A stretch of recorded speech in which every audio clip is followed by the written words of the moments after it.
قوم سبا پر اللہ کا عذاب کا واقعہ اہل سرسار کی ایک قوم جسے قوم سبا بھی کہا جاتا ہے، اللہ تعالیٰ کی بے شمار نعمتوں کے اندر زندگی گزار رہی تھی۔ یہ قوم ایک عظیم تہذیب و تمدن کا مالک تھی۔ حضرت داؤد علیہ السلام اور حضرت سلیمان علیہ السلام کی باعظمت حکومتوں کے بعد ان کی حکومت زبان زد و خاص عام تھی۔ کہا جاتا ہے کہ یہ لوگ گندم کے مغز سے آٹا پس کر روٹیاں پکاتے تھے، لیکن اس سے برعکس وہ اس قدر اسراف کرنے والے تھے اور ناشکر تھے کہ انہی روٹیوں کے ساتھ بچوں کا پاخانہ صاف کرتے تھے۔ بعد ان آلو روٹیوں کو اکٹھا کرنے سے ایک پہاڑ بن گیا تھا۔ پھر ایک صالح شخص نے وہاں سے گزرے ہوئے ایک عورت کو دیکھا جو روٹی کے ساتھ بچے کے پاخانے کے مقام کو صاف کر رہی تھی۔ اس شخص نے عورت سے کہا، تیرے اوپر افسوس، خدا سے ڈر، کہیں ایسا نہ ہو کہ خدا تیرا اوپر اپنا غضب ڈائے اور تجھ سے اپنی نعمت چھین لے۔ اس عورت نے جواب میں مذاق اڑایا اور مغرورانہ انداز میں کہا، جاؤ جاؤ، گویا کہ مجھے بھوک سے ڈرا ہے۔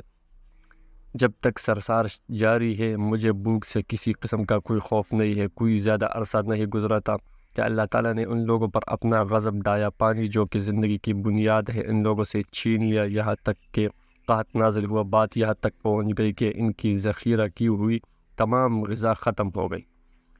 آخرکار وہ مجبور ہو گئے کہ انہیں آلودہ روٹیوں پر ٹوٹ پڑے جو ان لوگوں نے اکٹھی کر کے پہاڑ کے مانند ڈھیر لگایا ہوا تھا، بلکہ وہاں سے روٹی لینے کے لیے صف لگی تاکہ ہر کوئی وہاں سے اپنے حصے کی روٹی لے سکے۔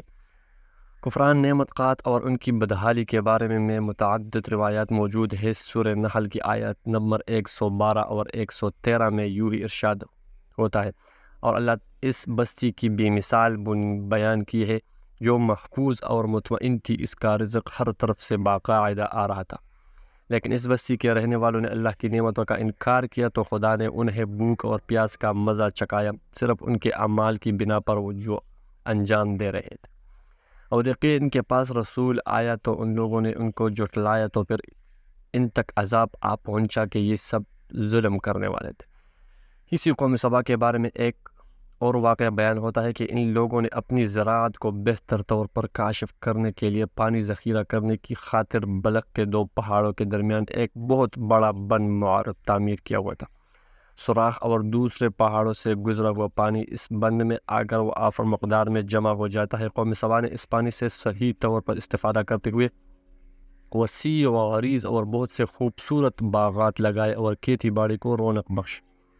ان باغات کے درختوں کی شاخیں اس قدر پلوں سے لدی ہوئی تھی کہ کہتے ہیں کہ اگر کوئی شخص سر پر ٹوکری رکھ کر ان کے نیچے سے گزرتا تو پل خود بخود ٹوکری میں گرنا شروع ہو جاتے ہیں اور قلیل مدت میں ٹوکری تازہ پلوں سے بھر جاتی۔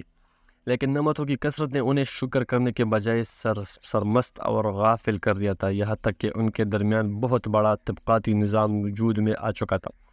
ان میں سے صاحب اقتدار لوگوں نے کمزوروں اور ضعیفوں کا خون چوسنا شروع کر رکھا تھا، یہاں تک کہ ان لوگوں نے خدا سے ایک احمقانہ التماس کیا جس کا ذکر سورہ سبا کی آیت نمبر 19 میں ملتا ہے۔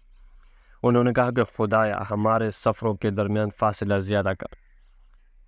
انہوں نے اللہ تعالیٰ سے یہ التماس اس لیے کیا تاکہ غریبوں بے نواح لوگوں، عمرہ اور ثروت مند کے ہمراہ سفر نہ کر۔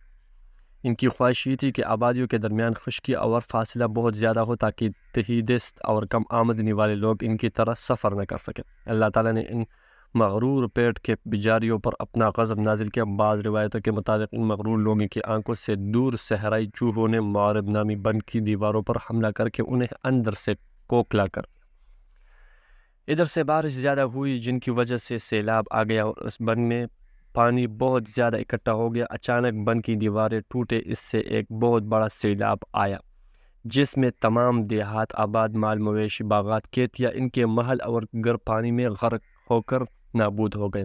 ان کے باغات اور زراعت میں سے صرف بیری کے درخت اور کچھ جھاڑیاں بچی تھی۔ خوش الحان پرندے وہاں سب کچھ کوچ کر گئے تھے، جبکہ الو اور کوؤں نے قوم سبا کے کنڈرات میں اپنے گھونسلے بناتے۔ اس بات کا ذکر ہے سورہ سبا کی آیت نمبر 15 اور 16 میں ملتا ہے، اور آخر میں سورہ سبا کی آیت نمبر 17 میں قرآن کریم میں اس واقعہ کا یوں نتیجہ نکلا، یہ ہم سب ان کی ناشکری کی سزا دی ہے۔